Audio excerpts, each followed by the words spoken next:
సిద్దిపేట జిల్లా దుబ్బాకలోని fertiliser and seeds షాప్లలో తనిఖీలు నిర్వహించారు. జిల్లా పోలీసు కమిషనర్ అనూరాధ ఆదేశాల మేరకు తనిఖీలు నిర్వహిస్తున్నామని దుబ్బాక సీఐ శ్రీనివాస్ తెలిపారు. నకిలీ విత్తనాలుగాని కల్తీ విత్తనాల అమ్మకం, అనుమతులు లేని పురుగు మందులు తదితరాలకు సంబంధించిన తనిఖీ నిర్వహించారు. ఇందులో Dubbaka CI Srinivas, Dubbaka SI V Gangaraju, agriculture officer ఏఈఓలు బి సంతోష్ కుమార్, హరీష్ కుమార్ తదితరులు పాల్గొన్నారు.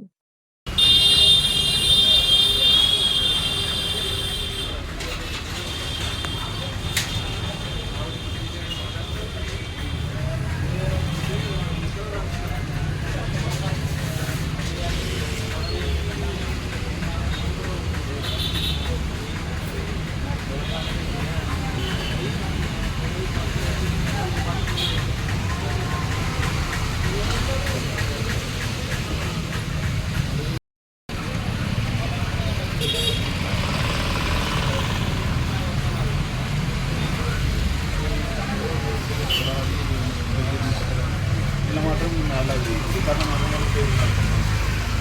ఆయన కేసు అదే మరి 23 జూన్ సార్